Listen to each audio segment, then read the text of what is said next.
What's up, everybody? Stefan Martinez going solo for the first few minutes. We're talking Clippers. We're talking the debacle that was Game 7 last night. I definitely want to talk about, what it means for not only the Clippers, but the NBA and how we saw this coming from a mile away. We saw this coming from a mile away, and I thought that the Clippers were going to beat the Nuggets in 5, maybe 6 games. But when you see the way they approached the bubble, you see the way that they took it lightly. They were nonchalant in their approach. They didn't take it seriously. You saw it. And I think the key component for me was watching how Montrezl Harrell was in and out of the bubble. Lou Williams going to Magic City for some chicken wings. Team chemistry was always a problem. Team chemistry always felt like with these group of players, with this group of guys, it always felt like it was a problem. And reading Dave McMenamin and Ramona Shelburne of ESPN last night, the Clippers felt like they were entitled to something they had not earned.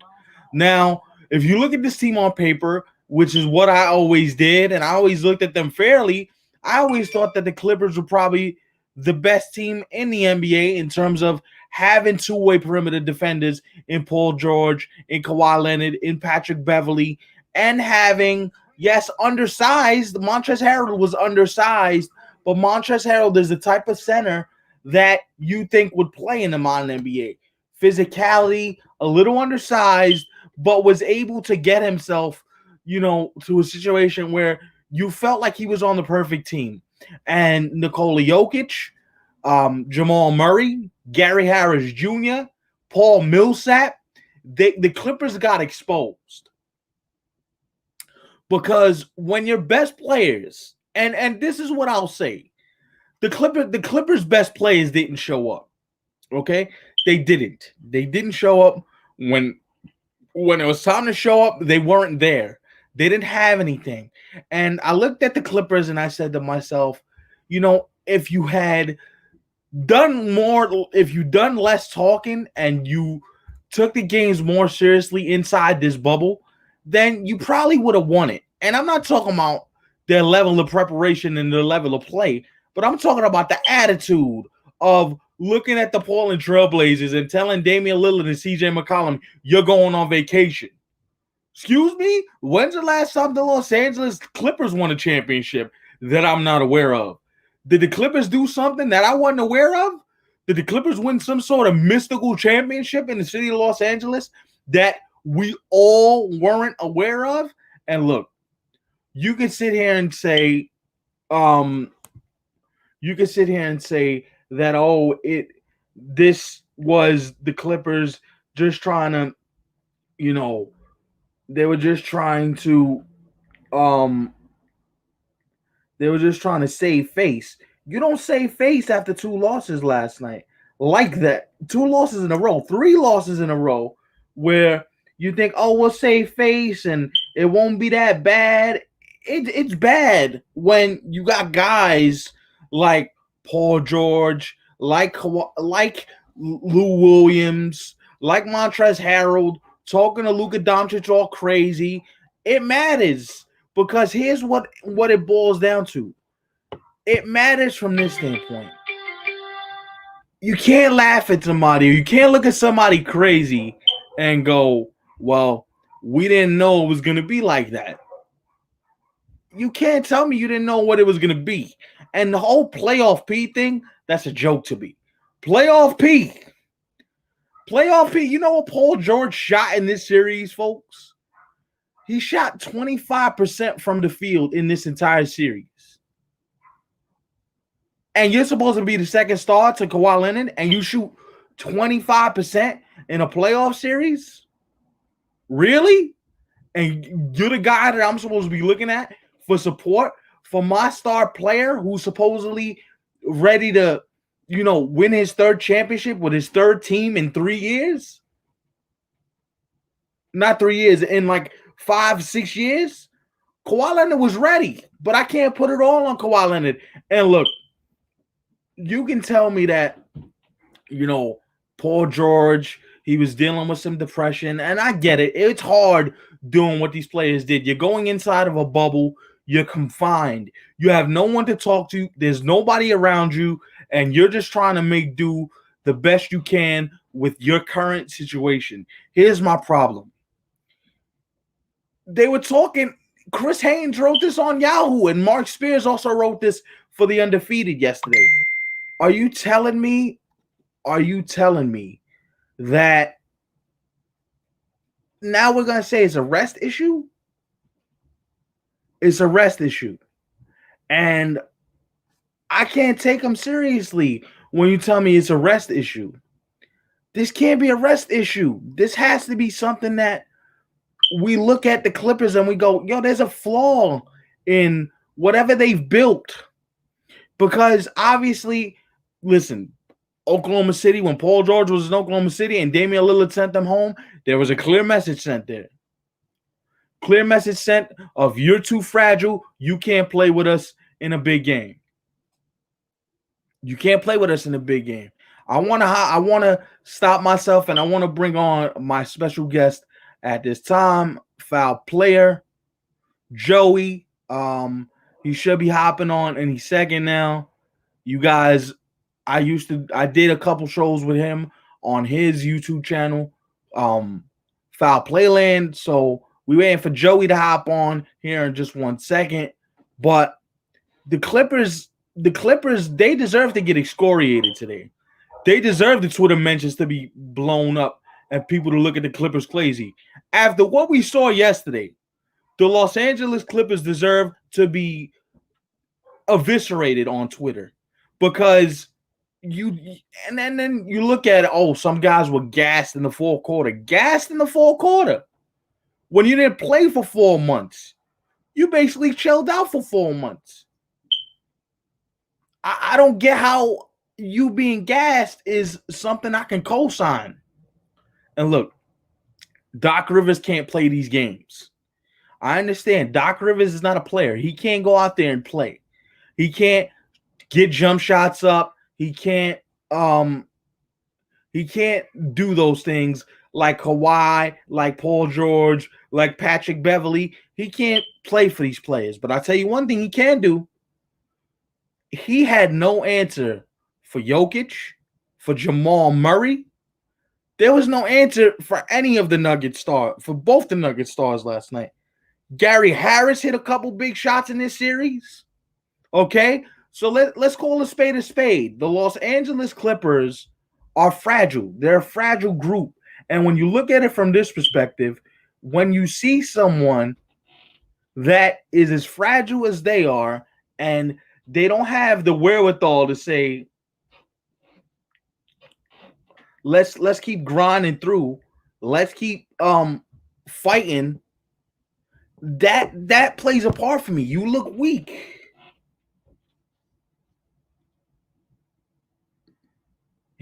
You're on enter the studio. Is it gonna let you enter the studio? Enter the studio. I sent you the link. You click on the link and enter, bro. Like the Clippers, for me, they you have to look at them a little funny. There's no way in the world you could look at the Clippers and say, oh, well, this wasn't that bad. This was a blow up of epic proportions. This right here, you gotta eat this. Everybody in the front office gotta eat it. From Doc Rivers to Lawrence Frank to Steve Ballmer, everybody in your crew gotta eat it. That's a great question, Emilio. That's a very good question. What happens to the Clippers moving forward? See, and here's the thing. I look at it and I'm saying to myself, you know what? How Doc Rivers survives this, how he survives this debacle and this blow up, I don't know. I don't know how, if you're Doc Rivers, you survive this thing. Because what it looks like to me is that we're not we're not putting enough blame on Doc Rivers. As I welcome in my illustrious guest, you know him on his YouTube channel, the Foul Playland. What's up, Foul Play? How are you, sir? Thank you for hopping on with me this evening. Chilling, brother. Thanks for letting me on. Thank Oh, you. shout out to Emilio too, man. Big shout out to Emilio. Big Spanish. For the Listen, WKRB days. I'm gonna have you on here in a second. We're gonna have a rotating door, a host tonight. Joe's gonna hop on for a bit. Whoever is out there who wants to hop on and join the conversation, please do. I'll be more than lucky to have whoever hops on.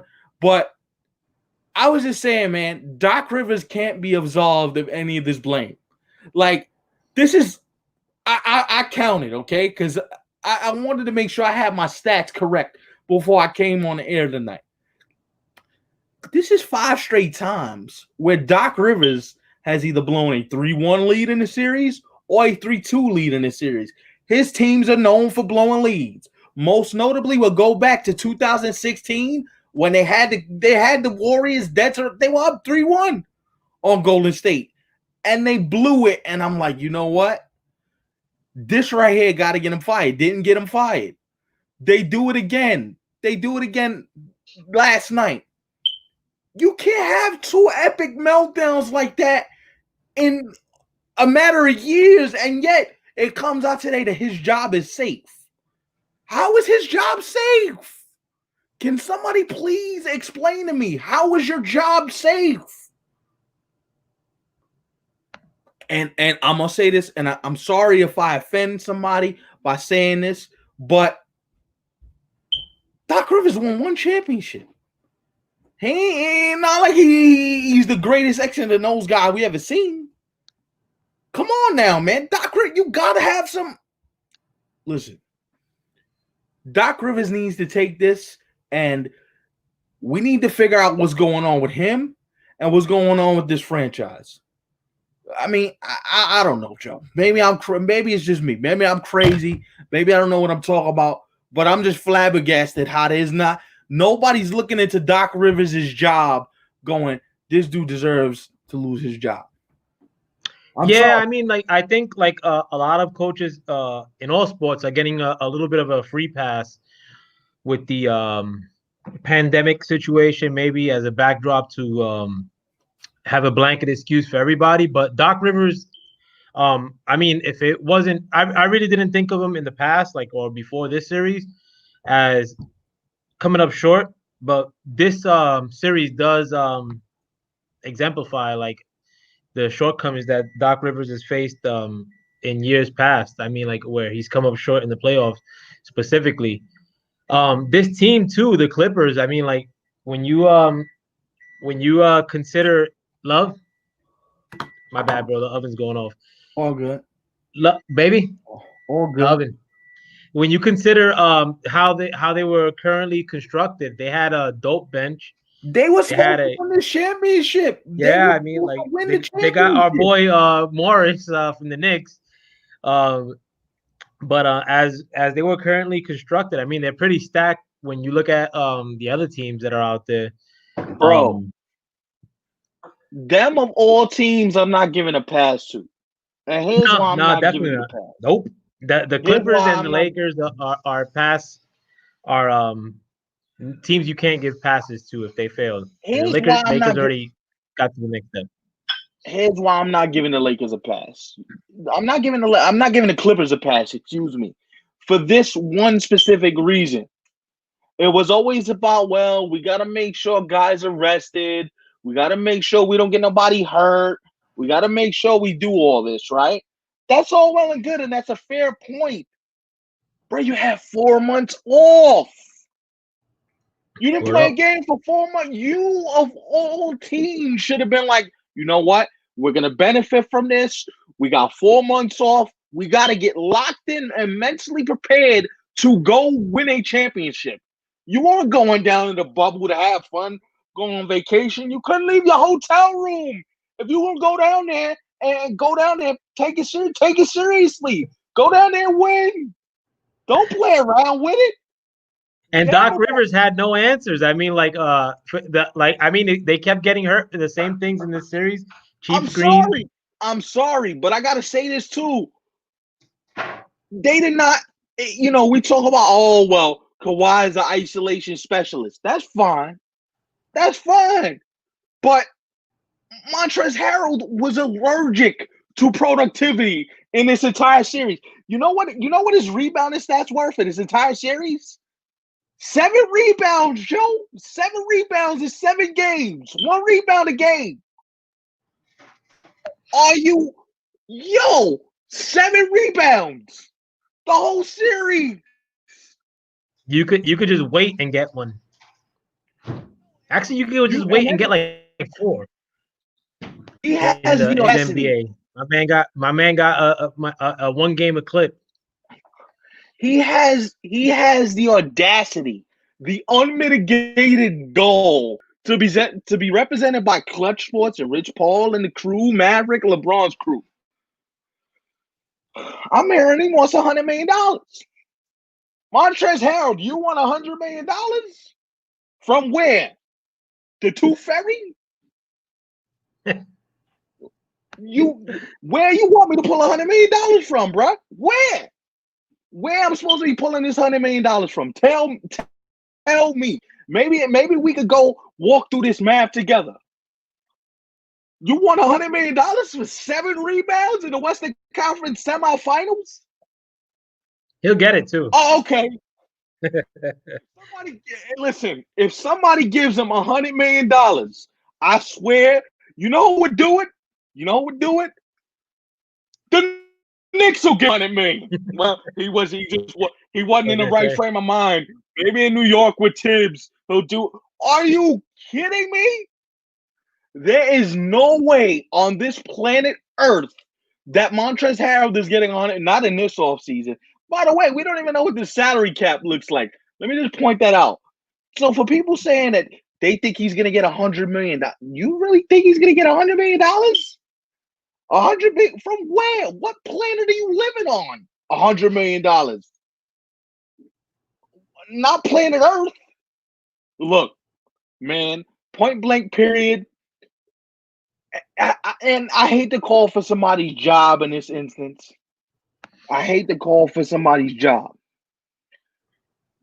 That's my perfect. When I heard the $100 million, I laughed. I laughed my rear end off. I folded in tears. He wants $100 million, but Doc Rivers got to lose his job here, bro. Steve, I mean, I think they should have warned him at least. I mean, it should have been like where he gets the free pass, and it's his job is. We've seen this before. No, we've seen this before with Doc Rivers teams, though. It's not like this is the first time we've seen the Doc Rivers team blow a lead. They're known for blowing leads. This is what they do. They blow leads. I think from the outside too, like maybe because Ballmer is a not entrenched owner, and the fact that the Clippers have been like the worst franchise in sports going back like 10 years ago, that they're not I think they're like just drinking in the level of success that they do have, because they only had 50 wins in this short season. I think they're drinking in the fact that they have a modicum level of success. That's probably why they're not letting Doc go. The fact that they were able to pull in a Kawhi, which would have never happened in any other offseason. I mean, or 10 years ago for them. I think it's almost like a feel-good situation, and I think maybe showing Doc the door, whether deservedly so or not, they probably thought that it would have thrown a turd into the punch bowl, All right. So can I play? Because like you used to do to me, I'm gonna play devil's advocate to you right now. There's no way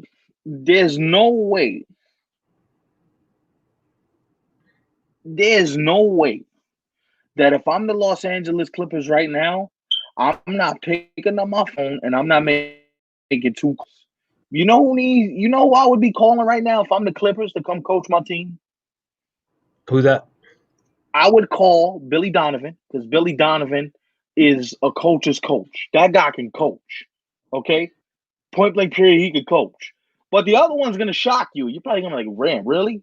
Nate McMillan, who the Indiana Pacers fired unceremoniously after giving him a contract extension 8 days before they fired him. Nate McMillan is a guy that ain't gonna play that. He's gonna get them playing defense. He's gonna get them feeling like you guys are not entitled to anything. You what? Listen, and I get your point about Doc Rivers might have been the main reason why the Clippers were able to get these players to come to Los Angeles. But you know what it boils down to, brother? Is LA. Steve Ballmer is a billionaire many times over. And they're both LA boys. They would have came no matter who the coach was. I think so too. LA is the big draw in that equation. Kenny Atkinson was the coach of the Nets. You think that KD and Kyrie cared that Kenny Atkinson was the coach? No. They came because the Nets had the money. They knew they were going to get Kenny Atkinson fired because they probably didn't like him. Listen, I'm gonna preface my comments by saying this. How many times are we gonna look at that one championship in 2008 and go, yeah, Doc, we're gonna let you live off that for another 4 or 5 years? With a team that was kind of stacked too. Exactly. How much coaching did you do with Ray Allen, Paul Pierce, and KG? Oh no, that team was mad stacked. What the fuck am I talking about? Like, my bad. That team was mad stacked. Like what I'm saying is, how much coaching did you do with Kevin Garnett, Paul Pierce, and Ray Allen? They policed themselves. They didn't need you to coach them. They were veterans. They were all disgruntled stars. They hadn't won anything at that point. Like, exactly. So how much coaching do you really do? And that's why I'm looking at it going, you know what? How good of a coach is he? Because he's not really a good X and O's coach. Because I could have told you. I think, like what you're saying, like, it's starting to click to me, like, with me too, like, because 2008 seems more of the anomaly, if anything. I mean, that was a feel-good season to the max. Mind you, they were up. Everybody forgets this, but they were up 3-2 on the Lakers. The Lakers came back and won game 6 and 7 at Staples in LA. The Celtics were about to close this down. It was about to be done. Like, everybody forgets 2010, they blew the lead. And you know what's crazy is, when is the last time you looked at a Doc Rivers offense and said, well, damn, that's some innovative stuff in that offense? You haven't. You haven't. So happens that does he connect with great players? Is he able to connect? Yes, Doc Rivers is a connector, but that don't mean you can coach. That's the problem. These dudes, and this is the modern NBA, these dudes, they all want to be coddled and told how great they are. Coach, tell me how great I am. Feed my ego. That's all well and good, but let me ask you something. You think Greg Popovich was feeding Tim Duncan and David Robinson's ego in San Antonio? No. He was riding them harder than he rode any of his stars. This is the problem. The modern generation does not want to be coached, which leads me to my ultimate point. Frank Vogel is not, listen, this is not a disrespect to Frank Vogel. For all you Laker fans out there, please don't take this as a slight, because I don't mean it to be one. And I know James is probably going to hop on here with, talking his LeBron mess. But great players nowadays, bro, they don't want to be coached. After watching the Last Dance documentary, Michael feels like the last star, Michael Jordan I'm referring to, feels like the last star who wanted to be coached. To me, Allen Iverson, another guy, him and Larry Brown got into it, but he let Larry Brown coach him. When's the last time we looked at a LeBron James, a Kevin Durant, and said, these dudes want to be coached? Well, no, I think what you're saying is true. A lot of these, especially big stars, they want team custodians rather than coaches. Why do you think, like, there's a want from these players for Mike Brown to get jobs? Mike Brown's not. I mean, I think Mike Brown did a good job with the Warriors when what's his face was out with the back injury. Right. But Mike Brown isn't the epitome of what I would think would be a good coach. I think Mike Brown is just like that players guy, similar to Doc Rivers, like the smiling dude that's just the team custodian and let's Yeah, players the rock. connector. Yeah, and listen, no adjustments is key, and then we're gonna move on from this Clipper point because I want to get to some other stuff with you, Joe. But no adjustments is key. At any point in this series, I didn't see them. You know what I wanted to see more of? Put put Kawhi in the pick and roll. Have Pat Bev at the top of the key. Make the Nuggets have to defend another action other than you playing isolation ball. Put somebody in the pick and roll. Make them have to use the middle of the lane. And listen, I'm gonna say something crazy, but Zubats was their best player for games 5, 6, and 7 in this series. Former Laker, who they got for dirt cheap from the Lakers, he was the best player in this series for the last 3 games. And they didn't use him enough. Now, granted, I know they're not going to call plays for him because he doesn't have an offensive repertoire that you call plays for. My problem is I can't look at you seriously when Zubac is your best player and you have all perennial, all world NBA players like Paul George. And listen, Kawhi Leonard, this just goes to show you that stars today can't do it by themselves. As great as Kawhi Leonard was in Toronto, and we all remember what he did in Toronto and San Antonio, like he had Duncan on his last legs. He had Manu when Manu was getting up in age, and Tony Parker when Tony Parker was old. But those dudes knew how to win, though. They taught him, yo, this is what it takes to win a championship, or this is what it takes to be consistent year in, year out. When's the last time we looked at Paul George or we looked at any of these Clipper stars, Patrick Beverley, and we said, you know what? They know what it takes to win. When did we put them through the fire and said, okay, he can win one for me? Outside of Paul George in 2013 against the Miami Heat when he was a member of the Indiana Pacers, oh, by the way, there was veteran leadership all over that team. David West, James, I think, if I'm not mistaken, David West was on that team. They had a couple other dudes, Lance Stevenson, who was a goon, was on that team. Straight hard-nosed, no soft basketball player. I mean, he had some rough riders on his squad, and that just allowed him to be very good at what he did. Now, Paul George is gifted. You and I both can say that with no unequivocally, the guy he's gifted. But I feel like there's something lacking in the heart department. It's like, can I pull something out of you that you didn't see within yourself? And I didn't see that with him. And the frustrating thing is, listen, we've seen it in Oklahoma City. It didn't work with Russell Westbrook. And everybody says, oh, it's Russell Westbrook's fault. You got to get P the ball. You can't let P just sit on the wing. And Kawhi got you the ball, P. You didn't show up. And this is the stat of the night for me. Jamal Murray had 40 points, right?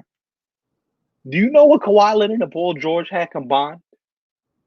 No. 24 points combined. And I said, no wonder why you lost. You can't win games like that in the association. Can't happen. Speaking of other associations and moving on to different things, I can't believe it, but it feels like we're getting to the postseason in baseball. This feels very, very, very rewarding, but also very, very, very frail. With everything that's going on with these wildfires in Arizona and California, and I'm like, yo, we're gonna make it, bro. Can we just get there? Can we're gonna make it, bro? Don't jinx it, man. Just get me to October, please. Please, just get me there. I don't care what I gotta do. I don't care if I gotta say 7 Hail Marys, cross my fingers, and hope against hope that they get us there, because I didn't think we were gonna get to this point when me and you did those shows a couple months back. I thought, we gonna, I remember in one particular week, where your expectation was that we wouldn't make it out that weekend, and I believe that was when the Marlins went through. The whole team had it, right? Yeah, the whole team had it. And this has been a fun season too, very fun season. It's been a very unusual season. Like, it's been very, but you know what it shows though, bro, is that anybody could be good for 60 games. When those very same Marlins, we were talking about how they're going to ruin the season. The Marlins are the reason why we're not going to make it. The Marlins might wreck somebody's party in October. Yeah, bro. And it's very important. I mean, it's always been important to me. Like, but it's very important to go on runs, man. As a team, you gotta go. Like, look at San Diego. San Diego looks dominant off of like 2 runs. You know, and they lost last night, but they believe in themselves though. Them young boys, bro, and they're having a great time. They got that swag. They traded for Clevenger. They feeling good. Fernando Tatis is literally destroying the world. So they're feeling good about themselves. But I think it boils down to this: whoever's healthiest coming down the stretch here is going to be the team that I look at and go, they might win it all. Because to me, I think I got 4 teams that I think can win the whole thing. 4. I got the Rays, I got the Yankees, I got the Dodgers, and I got the Padres.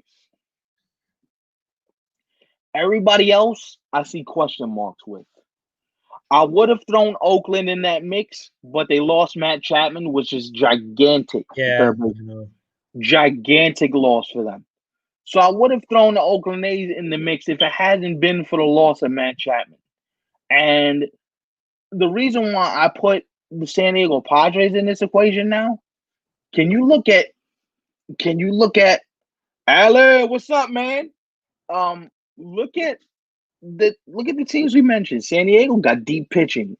You're going from Mike Clevenger to Chris Paddock to Mackenzie Gore to the kid Lament, who is throwing C notes like it's nothing. Okay, and then the bullpen is kind of straightened itself out. It's figured itself out for the most part. Tampa scares me. They've always scared me. I've always been scared of Tampa. I'm still scared of Tampa. Because there ain't no way, as a Yankee fan or a baseball fan, that I want to look across that rotation and see, damn, they got Tyler Glasnow, Blake Snell, Charlie Morton. I'm good. Short series, Tampa wear you out, and Tampa needed a short season. Because there's a lot of years that Tampa looks really strong, and the Yankees come crush their hopes in 2 or 3 series, and then that's it. That's it for Tampa. But Tampa, short season, short year. Tampa's a really good team. And to the Dodgers' point too, the Dodgers are deep, bro. You talking about Kike Hernandez coming off your bench and Gavin Lux. They just sent them back down to the minor leagues. Gavin Lux was their best prospect. They just sent them back down. They're like, nah, bro, we sending you back down to the minor leagues. What, bro? It's ridiculous how deep they are. And then nobody's talking about it, but Corey Seager's having a year. But we're talking about Mookie Betts, and we're talking about, Walker Buehler's not even pitching all that great yet. And Cody Bellinger's having a below average season. Below average. And they're still the class of the National League West. Still, which makes me go, well, damn. And another storyline in this like short season, had the San Diego Padres won yesterday, they would have been the class of the West. So it's such a good season, man. But the Dodgers are stacked too, though. They're loaded. And finally, to my Yankee point, health. Health is wealth. Who's in the lineup again tonight? Aaron Judge. Healthy, back off the IL. Giancarlo Stanton is expected to be in there tomorrow after just a rest day today. They're going to rest Judge tomorrow. You got Gleyber ready to play. Gleyber's ready to play right now, but Aaron Boone's like, hold up, wait a minute. Let's just get you right, and then we'll figure out what we do on the back end. But you want to talk about health at the perfect time? Luke Voigt carried this team for like a month. Luke Voigt's in the conversation with Tim Anderson and Jose Abreu for league MVP. Those boys in Chicago, listen, that's another thing. Chicago, I tried to tell you about the White Sox. Nobody. I know. I was going to mention them too. Chicago plays good at home or away. Listen, You want to talk about deep pitching? Everybody from Dylan Cease to the kid Michael Kopech's not even pitching for them this year. Lucas Giolito threw a no hitter. Renato Lopez, we'll see what we got. Tim Anderson fighting for another batting title.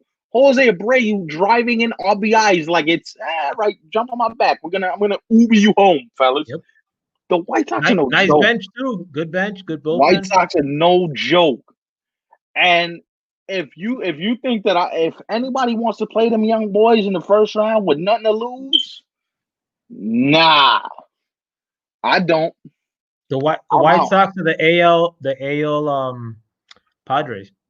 You don't want to see them right now. And I'm telling you, and I've said this for a few years back in the WKRB days. When do you bench Sanchez? Interesting question. See, this answer is twofold, Joe, for me, because as horrible as he's been in this regular season, we've seen Gary Sanchez go on runs where he's carried you for like a month or two. Yeah. And you hope that the bat gets hot enough in the postseason where he says, you know what? Regular season is done. I can't do nothing about that. I'm going to just go ahead and play. And this is and look, this is an indication right here of what they're trying to do. They basically said to Garrett Cole, listen, choose your personal catcher. Kyle Gashioka is catching Garrett Cole for the third straight start. Speaking of Kyle Gashioka, he just went yard. It's 2-0 Yankees. So when do you bench Gary Sanchez? I think they're already starting to do it already. And it sucks because Gary's talent is immense, but it's just I don't know if they're gonna have time to wait. Not when you have the best of 3 and then it goes to a best of 5, and then you know what I'm saying? But he could light it up though, man. That's the thing. Gary Sanchez could be Gary could get hot.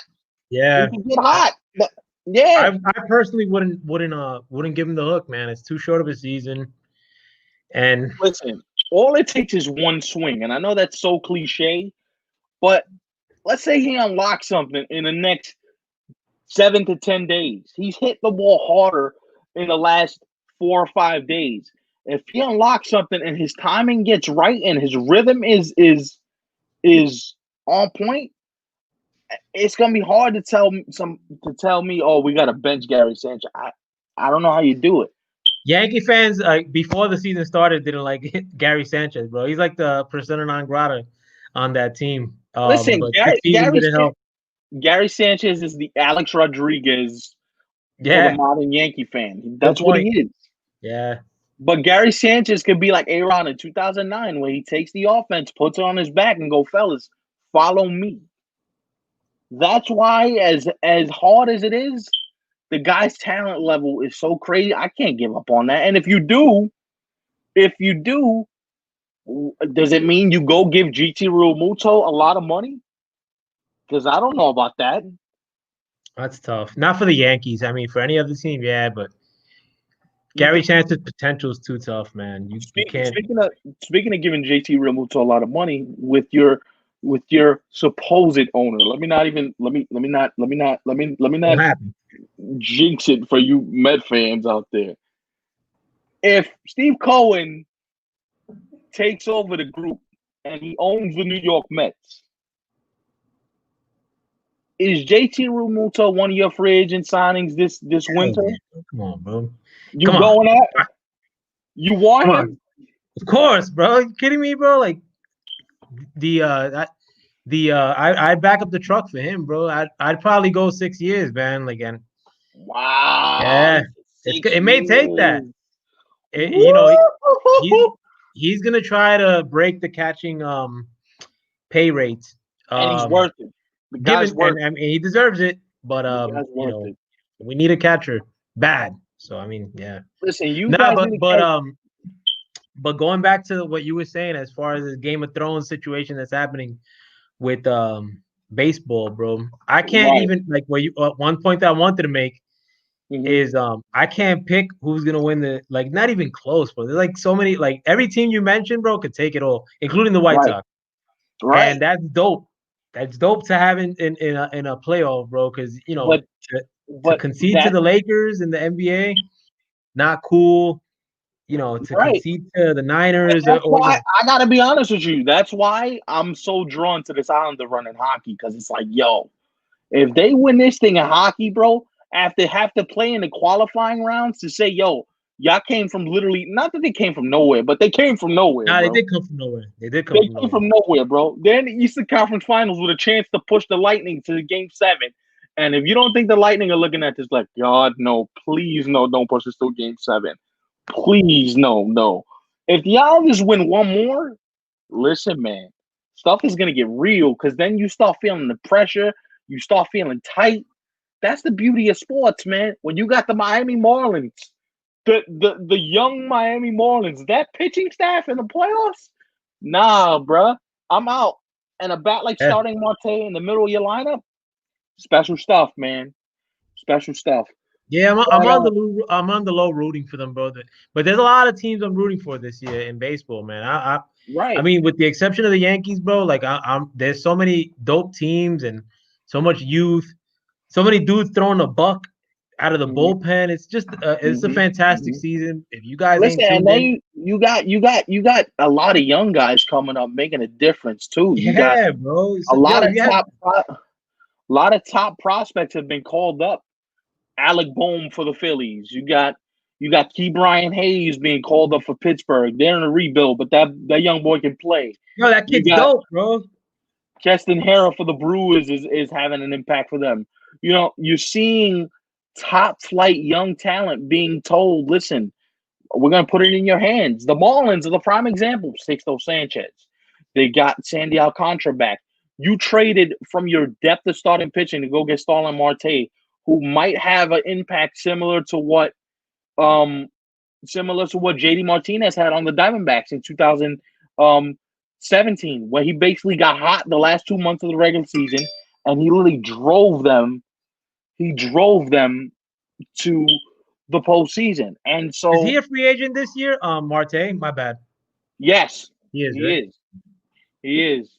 And listen, if I'm the Marlins, I give him a nice little deal from the standpoint that the guy, that's a veteran presence, that's a bat in your lineup, and that's somebody that you definitely don't want to lose. Like, and listen, I know you were skeptical that the Mets were going to trade for him because you didn't think that was the I right didn't want move him either. at that point in time. But I think he fits what you guys need right now. He fits Miami a lot better. I mean, he fits Miami really well, though. He's just one of those anomalies, like that. Like, He but does. I didn't want him on the Mets. But I mean, would I have taken like? Am I swallowing Am I eating my words now? Bro, Yeah, I think the asking yeah. price was high though. Like when they did want when they were trying to have us trade for him. But I think Marte's good, bro.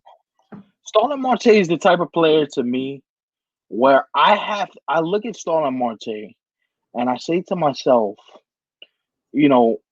he's perfect he's perfect for Miami, because you put him in the middle of that lineup and you just allow him to do his thing, where he's not going to be he's not the focal point of their lineup. He's just a part of their lineup. You The got the big kid. part. Yeah, he's a huge part of the lineup. And what's up, guys? Nick, What's up, man? the we're now resident joined Islander. Congrats. Thank you. by the by the by the second half of this show.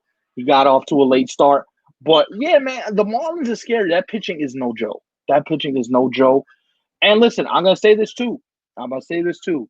For all you fans that think, oh, it's this postseason is gonna be boring. Nah, bro. Listen, the Tigers are in contention for a wild card spot. The Tigers, and I'm like, you know what? I'm in on this. 60-game season. Give everybody a shot. Which is why I'm gonna make the point about the Mets real quick. If Stroman was What's up? If Stroman was healthy and Syndergaard was healthy, I still think, even with your offense right now is loaded. if you had decent pitching, you probably are one of the best teams in the American. You're probably top 2 in the National League East. Yeah, no? I mean, maybe, maybe. Yeah, I'm with Joe. Maybe we could outdo the Phillies. I don't know. See, offensively, they're gonna hit. That's the thing. Like offensively, you already know the Mets are gonna hit. There are a lot of games we don't hit though, man. Like yesterday is a good example. We should be hitting, but there's a lot of games where we go on these droughts, man. Like our lineup, this team just sucks. Like I mean, I'm just waiting on. I'm just pushing it, and I love the Mets, man. Like, but I'm just pushing it towards the finish line. But they suck. Yeah, let Cohen take over. There you go. That's what we're really looking for. I mean, like as dope as the MLB season has been, and it's been great. Right. Like I love that Stefan always tries to hold out hope, and I love it. But no, because we thank you. No, because we don't have hope right now. But like you said, Joe, Cohen, that's what we're waiting for. But here's your problem. Your roster is I've always said the Mets roster it has talent. It's just the wrong person put the roster together. Because if you had somebody in there that knew baseball, like all right, I'll make the hockey point because Big Dog's on the show now. So I wanna spin it forward and say this like this. We always knew the Islanders had talent. We knew that, right? It's just God Snow wasn't the GM to put the team together. And you got an experienced GM with some hockey sense, and you figured it out. This is why, to me, there's 3 people you have to call if you're the Mets to be the GM. 3. Not including me, because that would be a 4th. Mike Chernoff, GM of the Indians. Nobody, if you know baseball, this guy is as smart as they come. Second guy, Rick Hahn in Chicago with the White Sox, working alongside Kenny Williams for like the past 10 years. Third guy, very interesting guy. Don't know if they do it. I'm calling Brian Cashman. I'm calling like, yo, let me see if I can get, because Steve Cohen got more money than God. So if you're Steve Cohen, Cashman would leave the Yankees for the Mets. No, but if the deal was sweet enough where it's like $7-8 million guaranteed, I don't even think he'd go for that much. Cashman's I God, don't think that would ever happen. But for as much as especially me, I want the rivalry to actually mean more. I mean, it means a lot already, but oh my God, imagine if Cashman left the Yankees for the Mets. Here's another guy. Here's another guy I would call. I would call David Oppenheimer, the Yankees senior advisor to Brian Cashman. David Oppenheimer, we seen him involved with trades for Gleyber Torres. He drafted the kid Jason Dominguez. He's been involved with the Yankees draft process for the last 20 years. So if you want to look at a guy that knows how to build young squads from the jump, call that guy. See, everybody wants the experienced guy. But you and I both know, if you don't know baseball, nobody knows who Rick Hahn is unless you know the game of baseball. But he's probably one of the smartest baseball minds in the world. David Frost, the Oakland GM, who is working under Billy Beane. Like, we give Billy Beane all the love, as we should. But David Frost has been doing it for years, bro. Like, those are the guys you got to call. But anyway, Joe, I know dinner's ready, brother. Thank you for hopping on. We're going to let you run. Yeah, thanks for letting me on, boys. Yeah, we're going to finish. See, Joe. Yeah, the Mets are the Grom put up let a crooked number get pushed up on him, man. Like, pissed off. But thanks for letting me on too, man. Much success to like your show too, bro. I'm glad you guys are doing it consistently as you have. Much success to the Islanders. I mean, hopefully we finish this baseball season too. We gotta be a guest spot on your show, man. You gotta have us on, and we gotta come on, and we gotta cross promote for each other. Nah, definitely, man. And the illest sports show in New York City radio. Stop. Enough was Nick, Ivan, Steph, and fucking Emilio. WKRB 27 ounce was the illest shit. Underrated to the core, bro. I used to drive from Jersey, like to go when I used to do the show after you guys, and listen. As soon as I could. I would listen on the internet too, but as soon as I would get the 5 mile radius of the WKRB studios, It was such a pleasure to listen to you guys, bro. Thank you, man. It was even a bigger pleasure to listen to you guys outside of the studio, battling for like 2 hours before the show would even commence. Like, but yeah, I mean, if you guys are not privy to Nick and Steph prior to in a past life, WKRB 27 Outs was the illest thing going on sports radio. Yeah, we had Four Corners, these guys man, are young. the whole crew, man. These guys are young killers, bro. Appreciate the love, bro. It had the white guy flair of Nick, like with the Islander fan, which it had Steph Gangster. It had Appreciate it, man. It had the button-up Nick, and it had the old vet Emilio, man. It was such a good show, bro. I love that show. It should have been propped up more, like by the studio in my eyes, but I'm glad you guys are having this incarnation of Nick and Steph. But glad you guys are doing it, man. Let me break out though. Thanks for letting me on. If you guys have, man, thank you for hopping on. Definitely, bro. And if you guys are listening, haven't subscribed, please do hit that button and subscribe to Nick and Steph in the evening, man. I'm appreciating you guys' consistency. Love you guys, and with that, I'm out. Thanks for letting me on. Thank you. Wow. Fine words there by Joe. Yeah, that's big, man. What's up, man? What's up, brother? All right. I didn't do any notes for the show. We just freestyled the hell out of the show. I was like, listen, I can't. I wanted to do some notes, but then I'm like, nah, I don't want to. So, all right. Let's get what you're really here for, though. Your boys, the Cardiac Kids. Yep. They live to fight another day. How are you doing? Listen, if you are, the group chat last night was on fire. It was. That's all I say about that. Yeah, and like we're watching I'm like, did he just say he's watching the Islanders? Because he's not, a hockey guy, but even he was into it. Listen, I was watching Game 7. I was watching Game 7, but I had the Islanders. You've been watching a lot of hockey. Bro, I had the Islanders on the television screen. I had the Clipper Nugget game on the computer, and I'm going, dear God, somebody score, because like, this guy got to go to sleep. He's probably pacing back and forth. Somebody help him. I was on the edge of my bed. I'm just standing. I didn't dare text you because I'm like, oh, dear God. I'm like, yo, don't text this dude. Don't bother him.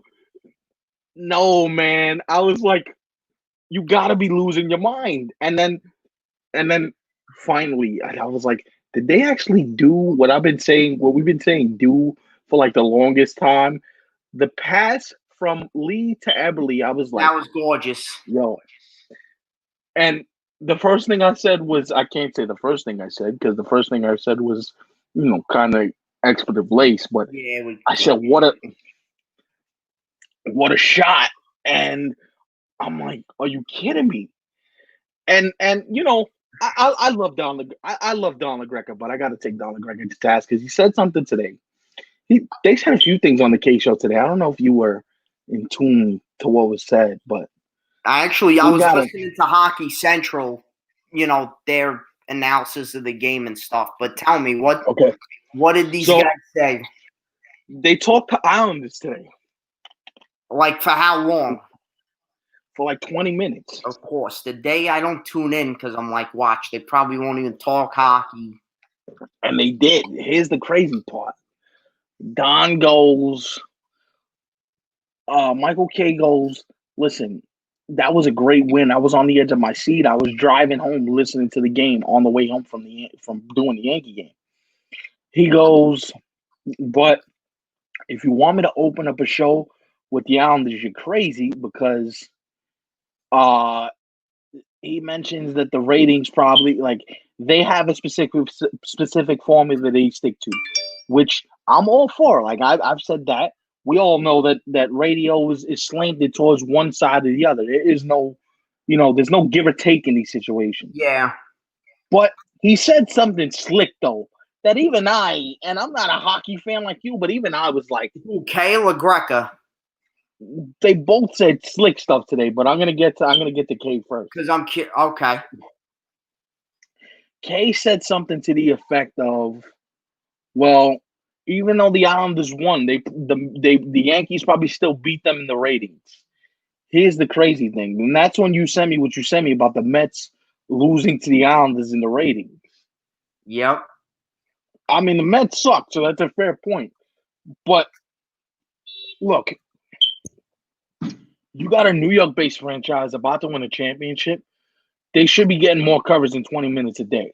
Yep. Like and look, I understand the Yankees are red hot, so we're gonna talk about the Yankees. I get that. I'm not mad at it. Talk about the Yankees. They're getting hot at the right time. They're getting people back at the right time, and they're finding their rhythm. I'm not mad at that. My only problem is you can't tell me that you're gonna talk Islanders for like a half a second in the second hour when nobody's really listening in those pockets unless you're. They always say you get listeners in the first half hour of a show and then the back end of the show to either recap or go over what you're going to talk about. And then if there's a good interview in between there, then yeah. But for the love of God, like I almost wanted to tweet to them and go, so wait a minute. They're about to possibly win a championship. And I'm not saying open the show with them. I know in your world you want them to open the show, and it's a fair point. I think they should open the show with the Islanders. We deserve it. I agree with you, but here's the thing. In a perfect world, does that happen? Probably not. Because it's a business at the end of the day. But you should be getting more than 20 minutes of coverage in the second hour of an afternoon drive show. You should be getting more coverage than that. I think so anyway, because you're fighting for a championship. And then the way the game was yesterday, Semyon Varlamov doing a nosedive towards the huddle. That was amazing. That was amazing. Like, I'm not an Islander fan, but I'm like, yo, Varley, if you got hurt on that dive, Big Dog would have jumped to the screen. And then they said on the broadcast, like, he almost hit into Barzal. I'm like, oh, God. Like, it's cool you're excited. That was a funny celebration. I loved it. But don't injure nobody. We don't need that. And then Donnie goes, well, to talk Islanders to open the show was just asinine. And I said, really, Donnie, the hockey guy? He says, wow. He says, no, but his logic was, if it was up to me, I'd talk Islanders all 4 hours. But he goes, it's not realistic for me. In the market I'm working in, with the Yankees as hot as they are, with football being back and all the stuff that we got going on, to talk Islanders to start a show just doesn't make sense. And because Kay said he's been getting tweets from Islander fans. He called them Islander Mafia. He's been getting tweets from who he called the Islander Mafia. Here we go. Telling him, listen, you need to open the show with us. This is not right. And I'm like, you know what? That's good that you're getting those responses.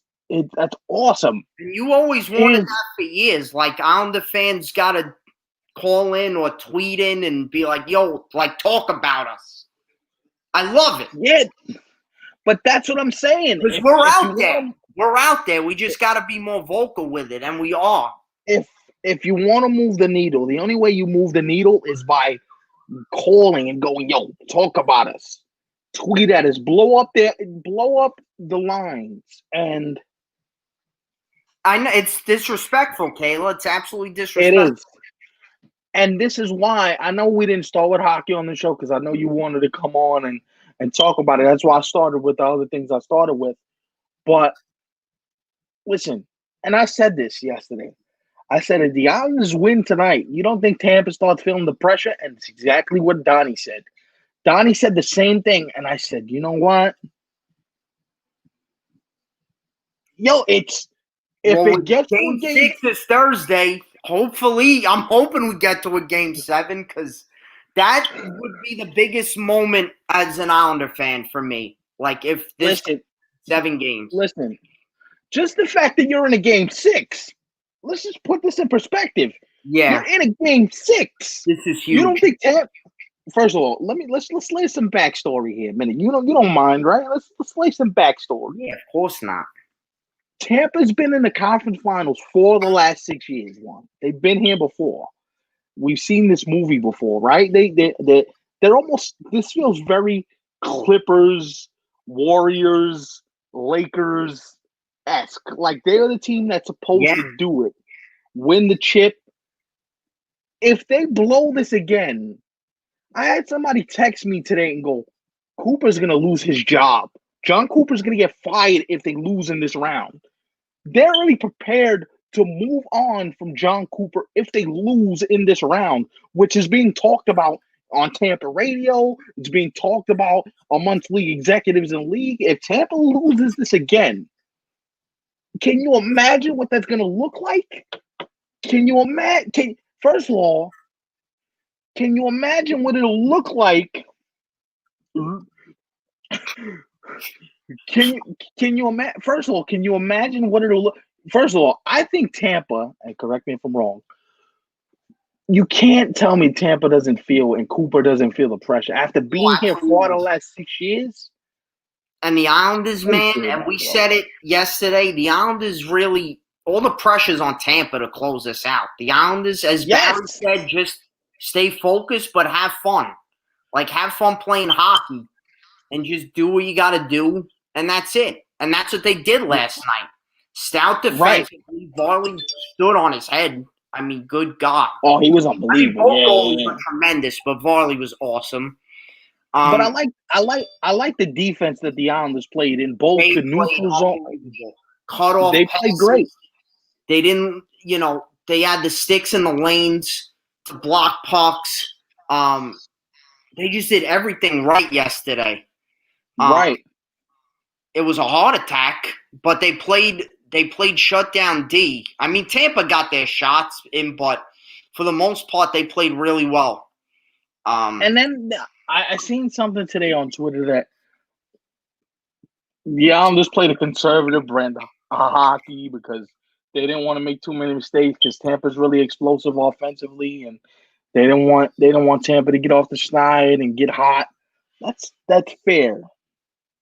That's fair.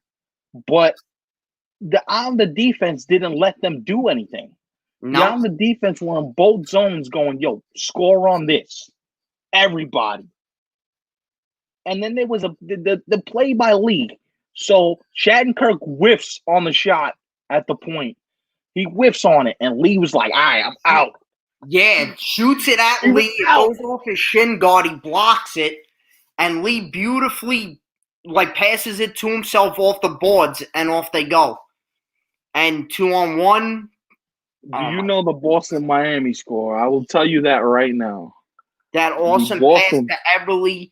And I was happy he scored because Eberle hasn't scored much. And this could boost his confidence, get him off the schneid. Although he does have a history of scoring in huge moments. So I'm not surprised he scored. But it was just a great setup. And it was a great team win yesterday. And Boychuk, his first game back since August 1st. He had a couple of block shots. Wow. Yeah, he was, he got hurt, but he came back in. Oh, my God. Wow. And then Beauvillier with the 4-minute penalty at late in the third period, high stick. Barry said he's like, I had a heart attack because the fact that he took that penalty that late, and it was a 4-minute, and the PK was awesome yesterday. And all I saw was you text, we got to kill this penalty off. We got to kill this penalty off, and we got to score. I'm like, oh, my God. I was dying. Somebody get this. By the way, 6-1 Miami against Boston in the bottom of the third. So, yeah, Miami is beating the tar out of the Red Sox right now. Look, at the end of the day, they did what they had to do. Was it pretty? No. It wasn't pretty. But you got to win, and you got to win. At this time of the year, you got to win however you got to win. Flat out. And Barry Trotz's face yesterday was emblematic of, I think, the entire Islander nation. They score, and it was like, we won, but could we have done this 2 periods ago? I kind of come on now. Yeah, the celebrations were awesome. Barry, the coaching staff, of course, we mentioned Varley doing the slide into home plate head first. I'm like, yo, what are you doing? Even me, and I'm not even a hockey fan, but I'm like, what are you doing? God forbid his shoulder hits the boards, or I'm like, what are you doing? But it's like a kid. He's like a kid. He had a kid moment. But if I'm you, big dog, I know Game 6 is Thursday. By the way, that radio call, the radio call for the win. Shouts out to Chris King. I actually met him once before at an Islander game. Nice guy. Awesome play-by-play guy. If you ever get a chance recognition, in the New York sports landscape, but he lost his mind. I'm like, yo, can somebody? And his the color guy, Greg Picker, who's awesome too. He was going berserko. Oh my! It was great. They both were. It was. Oh my lord! It was fun. Oh, but he's in heaven because you had Doc calling the game winner. So oh my god! Yeah, it was. Oh, beautiful. Well, we still got another game to play. So we got a lot of work to do last night, but got to turn around now and focus on the next game. So can't celebrate too hard, but it was you can't. It was. I hope that sports getting back. This is what sports is about. Sports is about knowing the unknown and seeing. Yeah, but Razor, all it takes is one game, bro. All it takes is one game because they did. We fought, but Islanders played well, though. They played great. They did. Oh, there we go. Yeah, I think that season was already over, but definitely. From what I'm seeing, it's hold on, wait a minute. Possible injury. From what is being emailed to me right now, hold on. Look at the email. Put it in the books. Put it in the books.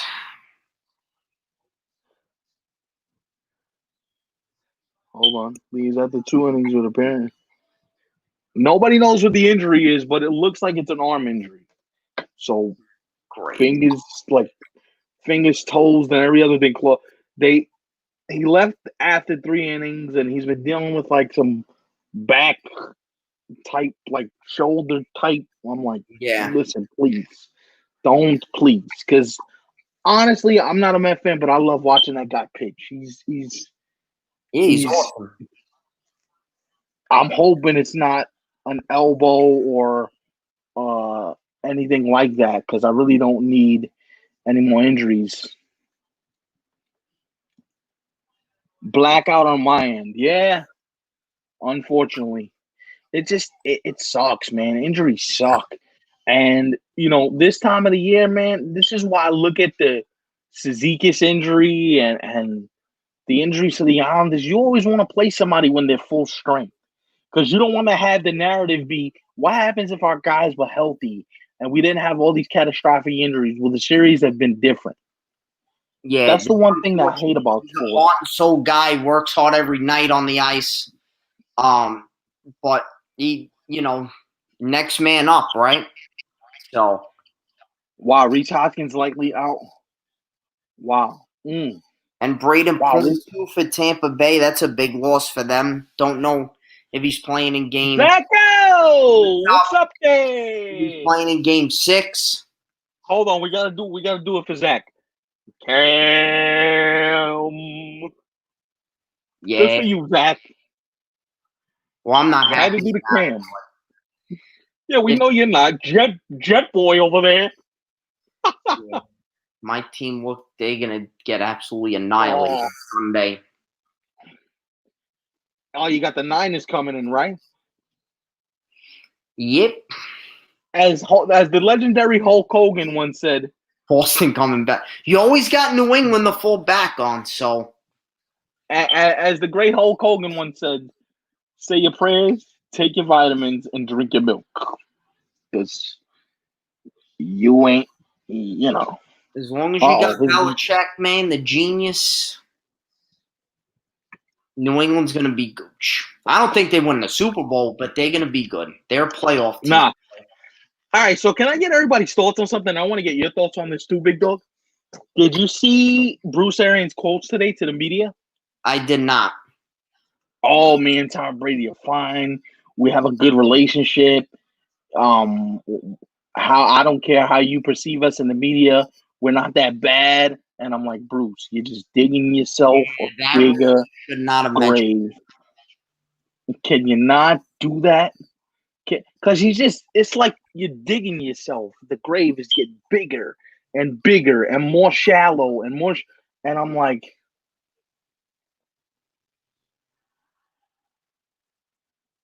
oh, really? Really? Wow. Interesting. Always good. Always good when we get those tie-ins of family, friends, and I know, Big Dog, you're gonna be sick at this. You're gonna be sick at this, but I gotta say this: you're gonna be sick at this. It's 6-0 Yankees in the bottom of the fourth. Of course it is. DJ LeMahieu just hit his second home run of the night. Of course. And Garrett Cole looks dominant. I just thought I'd mention those three things in succinct order. Yeah, just to piss me off, but it's all good. The Ultimate Warrior. You know what, Zach? You know what? For that, you're gonna get love because you just had a wrestling reference. You're good with me. You're good with me, Big Zach. You see that? He just mentioned a wrestling reference. The Yankees. You guys are hysterical. I swear to God. I'm always gonna worry about the Yankees. I'm sorry, buddy, but I'm not. Yankee fans make me laugh. They really do. By the way, with Tampa losing today, with the Rays losing today, the Yankees are 3 games back at like the division lead. Oh God! See why you gotta go there, Zach? There you go, Zach. Let's go, Red Sox. Why he coached your brother? Wow, that's cool. That's really cool. So, like you knew him, like he would, like you seen him. Wow, that's dope. Brady should just called it quits. No time.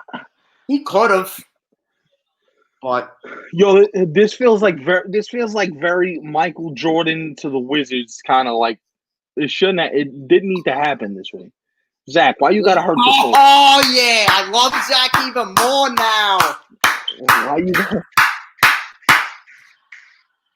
Oh, Zach, I applaud you. Oh my God. Why you gotta do that to me for, man? Love him. Oh. Listen, I thought we was cool, fam. Like you the first guest on the show. Like so this as the great movie actor was that what's called in all this? Like, come on, man. I had to do the come on, man. Like I'm working for Hey, easy. We got kids watching the show. Listen, I'm cool with that. Wow, that's crazy cool. That's crazy cool. That is. Wow. You see how we make it tie together on the show, man? We make it tie together on the show. Hey. Whoa. Hey. Uh-oh. Fighting words. See, you good. See, now you redeemed yourself. Yeah. He redeemed himself. Zach, all right, I'll let you live. He mentioned that. That's one of my favorite Jay-Z songs of all time. That is all right, Big Zach. You won.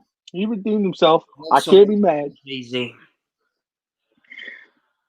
I want to go listen to that song now. Mets have no comment on whether broadcast showed sitting next to the head trainer and the pitching coach. Wow. Mets are cursed. Wow. See, and it's not that it affects this season only. This affects next season too. Because if he's down for any significant amount of time, not gooch. Not good. Not gooch. And nobody knows what this injury is. No pain, no gain. Nah, he bugged. Jeter was awesome. I ain't even admit. You know what? I'll tell you this. He played for Notre Dame, and he was on the Eagles last year, but was picked up by the Jet. Yo, that's crazy. That's crazy. That's awesome. Yeah, no, but yo, we were just finished talking about this with Joe. Yo, the Marlins, I don't want to see any of them young kids in the first round. Nah, fam. Nah, that pitching, nah, fam. I'm out. If I'm in the National League and I see the Marlins coming, I ain't scared of them. You know, you should be. Yeah, okay. You should be. All right. Just like I told you guys about the White Sox, and I'm trying to tell you, man. All these young teams you see, these young teams are coming. White Sox, Marlins, Blue Jays, Tigers, they coming. 40, yeah, he left after 40 pitches. Wow, not gooch. Wrap it up. Not gooch. Not gooch. Not goocho. Yeah, Paxton's done for the rest of the year. Yeah. Which is why the emergence of David Garcia is huge. But anyway, that is going to wrap us up. Big Dog just wanted to come talk about his Islanders. Yeah, unfortunately, I couldn't make it on earlier for the show, but you're here now. So. It'll be different tomorrow, so. Yes, sir. Yeah, had to at least make an appearance to talk about last night because that was epic. If we had Willis, we another heart attack tomorrow.